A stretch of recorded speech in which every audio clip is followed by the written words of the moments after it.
The Modoc Tribe of Oklahoma is a federally recognized tribe of Modoc people, the smallest tribe in Oklahoma and located in Ottawa County in the northeast corner of the state. They are descendants of Captain Jack's band of Modoc people, removed in 1873 from the traditional territory in Northern California and Southern Oregon after the Modoc Wars. They were exiled to the Quapaw Agency in Indian Territory, where they were colocated with the Shawnee people from east of the Mississippi River. In the 1950s, the federally recognized status of the Klamath Reservation and the Modoc was terminated, ending federal assistance to the two tribes. The Modoc tribe in Oklahoma reorganized independently and gained federal recognition in 1978.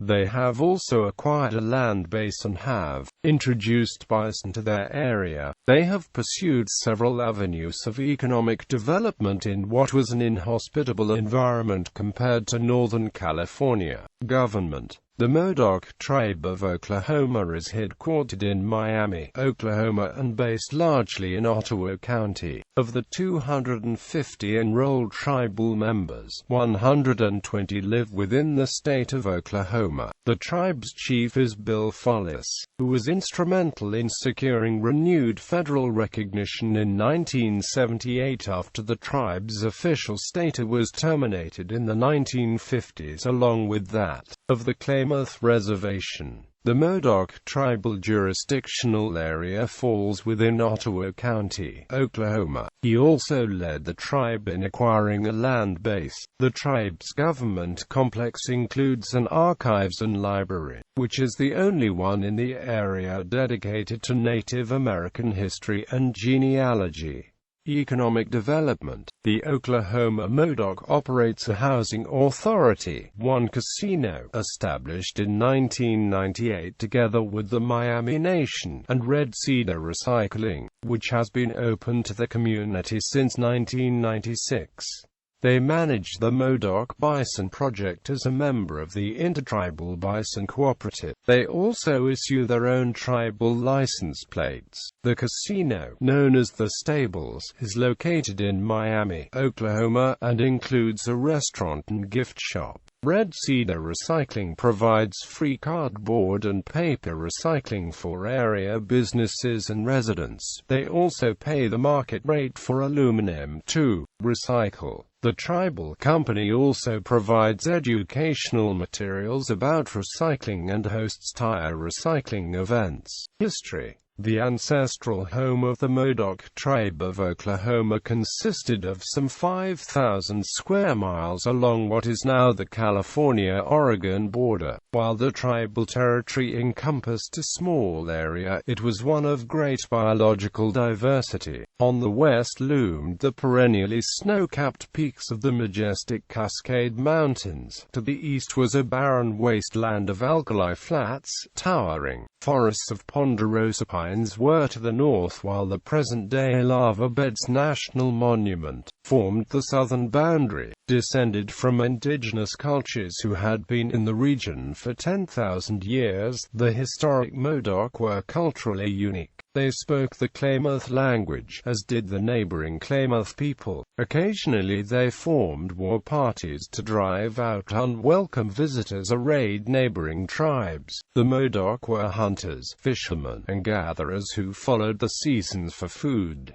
They lived their lives in relative obscurity. The arrival of European Americans in the early 19th century changed their lives forever. The intrusion of fur traders, followed by European settlers into the Pacific Northwest, had a variety of social and economic effects on the native populations. The Modoc bartered with fur traders for guns and horses, which they found necessarily to compete with neighboring tribes, but eventually Eventually the traders and the prospectors gave way to farmers and ranchers, who competed for land and resources and had little regard for the native inhabitants. These new American invaders traveled west in the mid-19th century by way of the Oregon Trail, which passed directly through traditional Modoc lands. The Modoc learned to live peacefully with the farming and ranching newcomers, often working for them and trading for livestock and other necessities.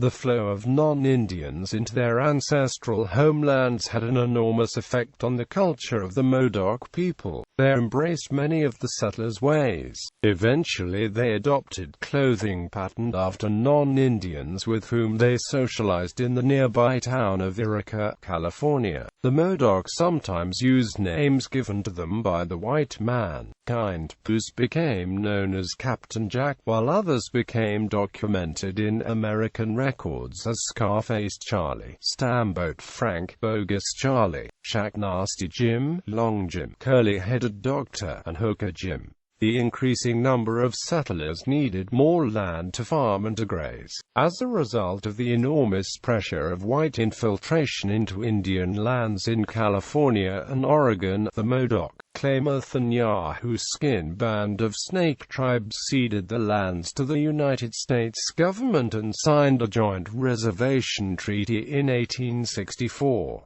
The Modoc agreed to live alongside the Klamath Indians, although these were traditional enemies.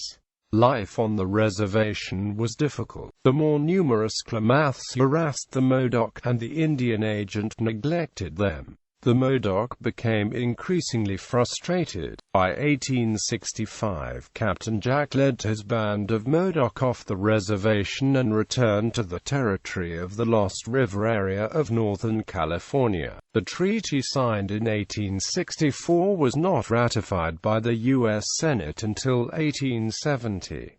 For 2 years, Captain Jack refused to return to the Klamath Reservation, requesting separate property on the Lost River for the Modoc.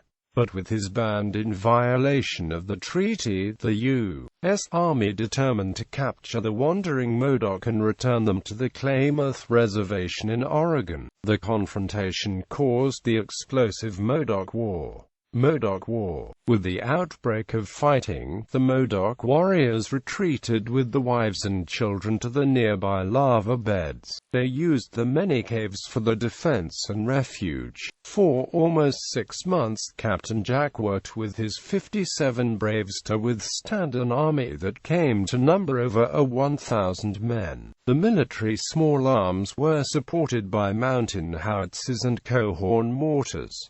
Captain Jack lost only 6 men by direct combat, while the U.S. Army suffered 45 dead.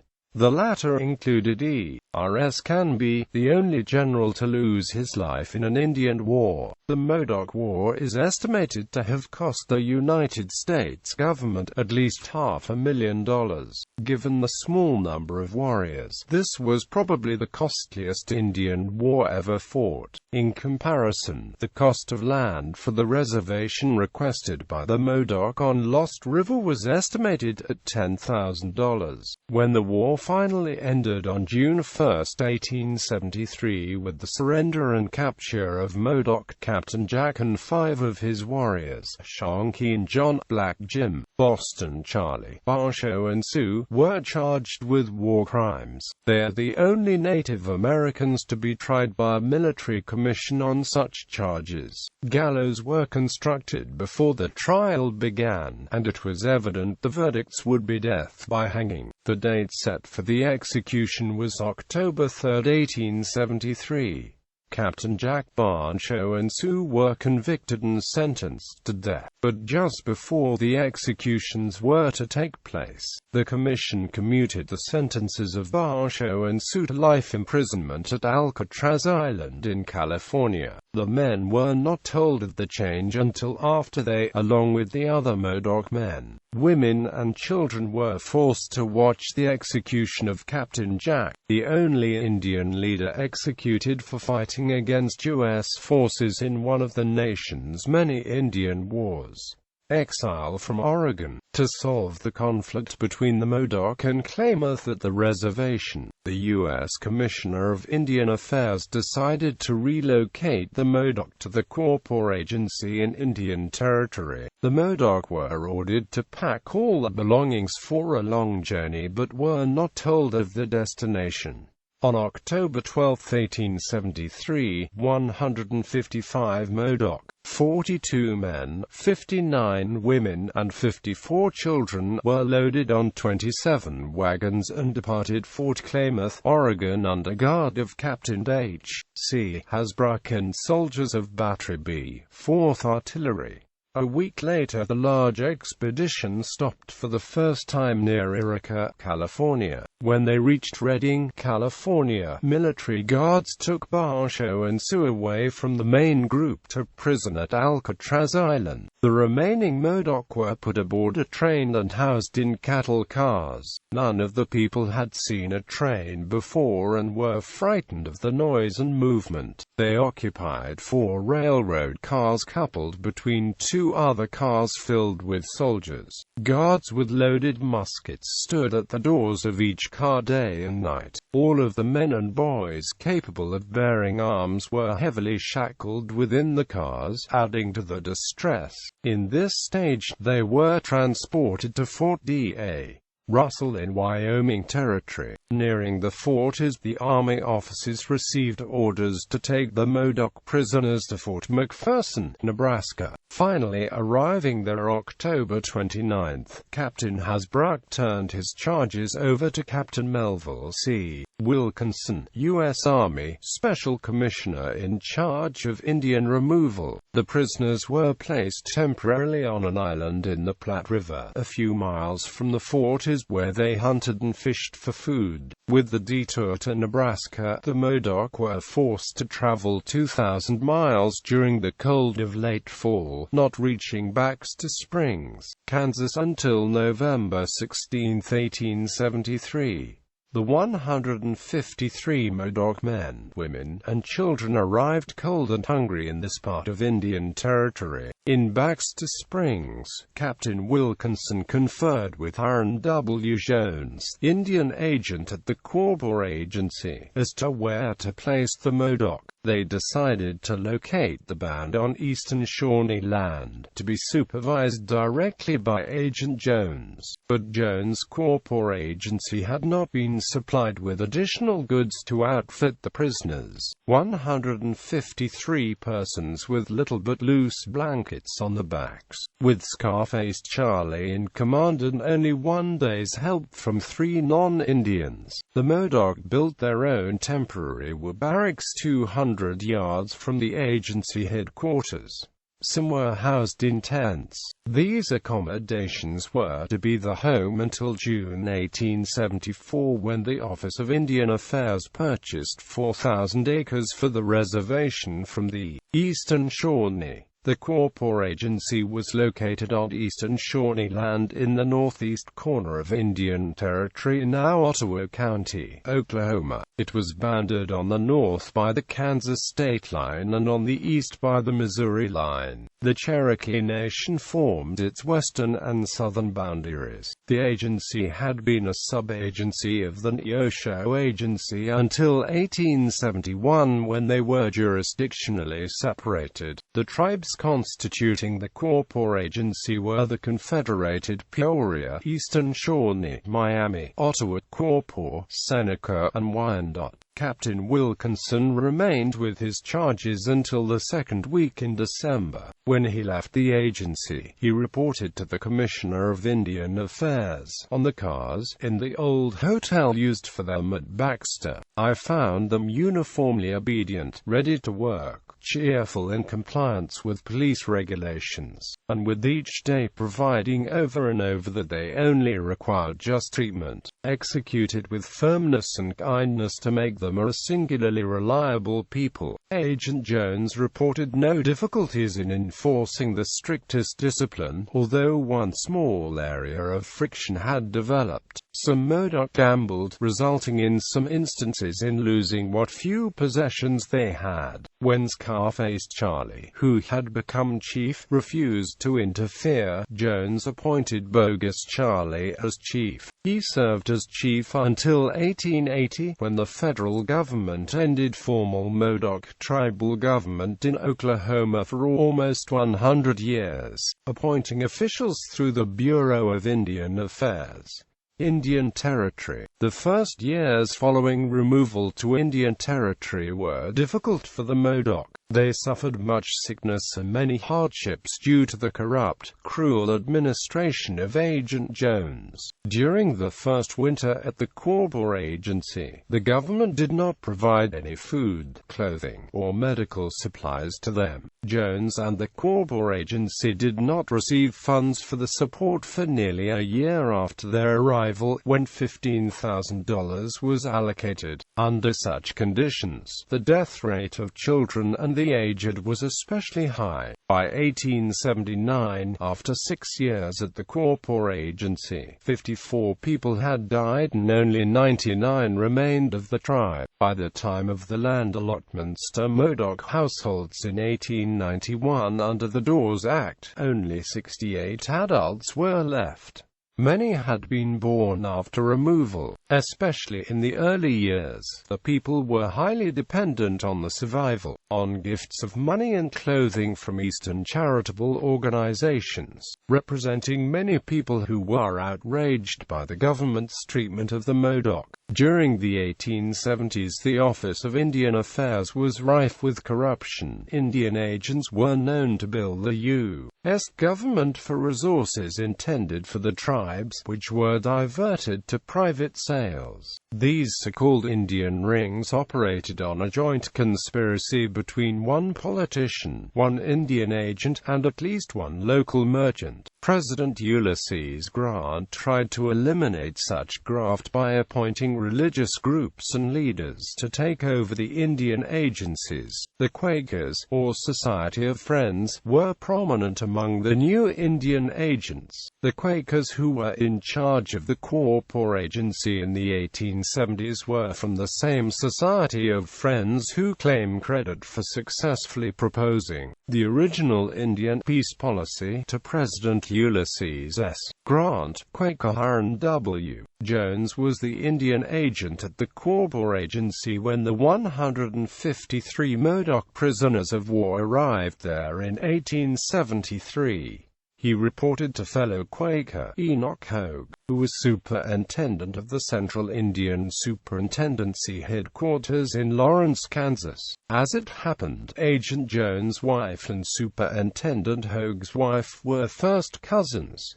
Grant's efforts to eliminate corruption did not succeed here. As historian Albert Hurtado has written, the Modoc were victims of a Quaker Indian ring that operated at the Quapaw Agency for nearly a decade during the 1870s. Of the 12 agency employees, 11 were relatives of Agent Jones as Superintendent Hogue. Soon after the Modoc were settled at the Quapaw Agency, Agent Jones restricted them from trading with anyone but a store next to the agency building. They were prohibited from going to Merchants Inn, nearby Seneca, Missouri. Superintendent Hogue's first cousin, T.E. Newland, operated the store. When Seneca residents filed numerous complaints concerning the intolerable conditions suffered by the Modoc, their claims were dismissed by the federal government. Congressional representatives thought these represented disgruntled merchants who were bitter at being cut out of the lucrative Modoc trade. The Modoc mortality rate continued to climb because of persistent complaints by the Modoc and the non-Indian neighbors. Jones' Indian Agency was investigated by the Office of Indian Affairs in 1874 and again in 1875, but few changes and no criminal charges were made as a result. Following a third investigation in 1878, his system of nepotism and corruption was officially reported. Jones and his family members were described as receiving kickbacks from a local merchants for the inflated prices and inferior quality of goods and services provided to the agency.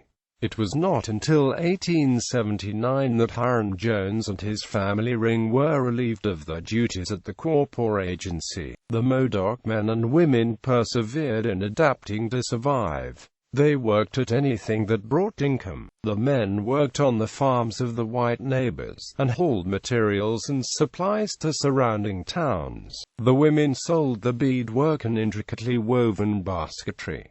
Both men and women worked in the fields. Soon they were cultivating their own land and continued to improve the condition and productivity of the farmlands and livestock herds. They were described as improving each year in assimilationist practices of dress, farming, house maintenance, and encouraging the children in reservation and other schools.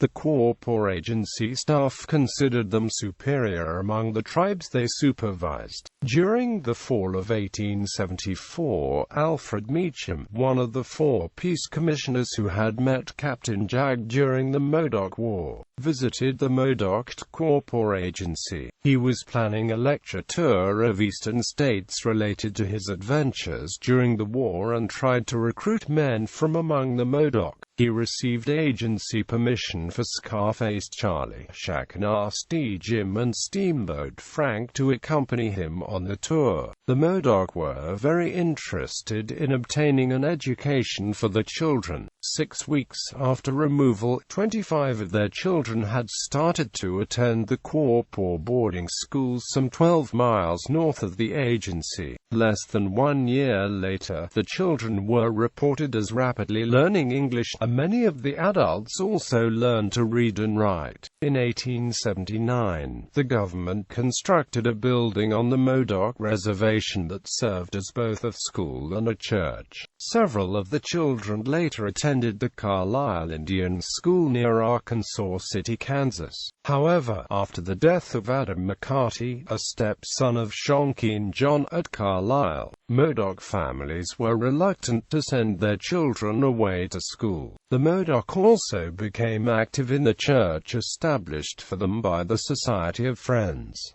By 1881, most had converted to the Quaker faith. 3 of Captain Jack's warriors, formerly referred to as bloodthirsty and savage renegades, became recorded ministers of the Friends Church. Steamboat Frank, who later took the name Frank Modoc, was the first full-blood American Indian to become a recorded minister of the Society of Friends. He was also the Modoc Church's first minister. To prepare for the ministry, Frank requested to attend Oak Grove Seminary in Vassalboro, Maine. While there, he became ill. Realizing death was near and wanting to return home to be with his only child, Elwood, he left the seminary. He traveled as far as Portland, Maine, where he died June 12, 1886. He is buried in the Friends Cemetery there. In 1891, the Society of Friends purchased the church building and relocated it to the current site on County Road S679 adjoining the Modoc Cemetery. The building was enlarged to include living quarters for the Friends missionary and his family. Services were conducted on Sunday and prayer meetings on Wednesday night, with a declining congregation at a time when some Native Americans were returning to traditional practices. In the fall of 1978, the Society of Friends held the last meeting for worship in the church. Termination and Recognition. The Modoc tribe in Oklahoma was terminated under a congressional act in the 1950s intended to stimulate assimilation. Members of the tribe maintained an identity and applied to gain official recognition, which was successful in May 1978. This restored the tribe's special relationship with the federal government and made members eligible for federal assistance. Among their early actions was the purchase of the Modoc Church and its 4 acres from the Society of Friends. They gained a grant from the U.S. Department of housing and urban development to restore the church. An additional $24,000 from the Oklahoma Historical Society made it possible to complete restoration of the church. The Modoc Friends Church and Cemetery were placed on the National Register of Historic Places in 1980. The first sites are designated in Ottawa County, Oklahoma. Shortly thereafter, renovation of the church began, and its dedication on June 10, 1984 celebrated the completion. In 1988, the Major William McBride Chapter, National Society United States Daughters of 1812, placed a historical marker at the church. The first marked grave in the Modoc Cemetery is inscribed as Rosie Jack, died April 1874. Rosie was the daughter of Captain Jack and his young wife, Lizzie. Many of the leading participants of the Modoc War were buried in the cemetery in unmarked graves. The church and its cemetery symbolize the losses suffered by the 153 Modoc prisoners of war from the 19th century. Following the Nez Perce War with the United States, Chief Joseph and his people were forcibly removed from the homelands in the northwest of Fort Leavenworth, Kansas in 1877. 18 months later they were transported by train to Baxter Springs, Kansas. The weakened and sick Nez Perce could not complete the walk to the Quapaw Agency. The Modoc were hired as teamsters to transport the people to Modoc Springs on the reservation, where they set up a temporary camp. The Nez Perce did not remain long with the Modoc. Less than 6 months later, Jones had them transferred a few miles north to the Peoria Reservation. Eventually, they were transferred to the Ponca Agency in the western portion of Indian Territory. Later they were moved to sites in Washington State and Idaho, 20th century and beyond. Pursuant to the Act of March 3, 1909, the United States government allowed the Modoc to return to Oregon. Records indicate that 29 returned. However, several had gone back prior to 1909. Both the Modoc who returned and those who chose to remain in Oklahoma were enrolled at the Klamath Agency. As the years passed, the Modoc language, customs and culture were forgotten. The Modoc and Klamath tribes were terminated under the Indian Termination Policy from federal supervision by the Klamath Termination Act, or Public Law 587, enacted on August 13, 1954. At congressional hearings during 1965, testimony showed the Modoc living in Oklahoma, Kansas, and Missouri had not been properly notified that the tribe would be terminated simultaneously with the Klamath Reservation, as none of the public notices identified that the termination included the Modoc. Several years later, all tribes in the northeastern corner of Oklahoma banded together to establish the Intertribal Council, Inc. of northeastern Oklahoma. At the time, the Modoc formed an unofficial tribal government. Bert Hayman, whose mother had been one of the youngest prisoners of war, became the first tribal chairman, followed by Vernon Dutch Walker, grandson of James Long, the youngest Modoc warrior. In a special section of the Reinstatement Act of the 15th of May 1978 reversing all of the Oklahoma Termination Acts, it addresses the Modoc Tribe of Oklahoma, confirming that the provisions of the Klamath Termination Act did not apply to them except as provided for sharing in future claims against the United States. Bill G. Follis, great-grandson of James Long, became chairman in 1973. When the tribe was granted federal recognition in 1978, Chief Follis became the first federally recognized chief of the Modoc in Oklahoma since the death of Bogus Charlie in 1880. There were several Modoc chiefs at the Quapaw Agency after bogus, but they were only recognized as such by the Modoc people. Chief Follis, an avid horseman and rancher, continues to lead the Modoc Tribe of Oklahoma. He was responsible for obtaining federal recognition for the tribe and re-establishing a tribal land base. The Modoc Tribal Complex, located at 515 G Street, South E, Miami, Oklahoma, was completed in the early part of 1982. The complex houses tribal headquarters, tribal archives and library. The library is the only one in the area dedicated solely to Native American history and genealogy. Chief Follis has also initiated numerous economic programs such as Red Cedar Recycling, opened to the community in 1996.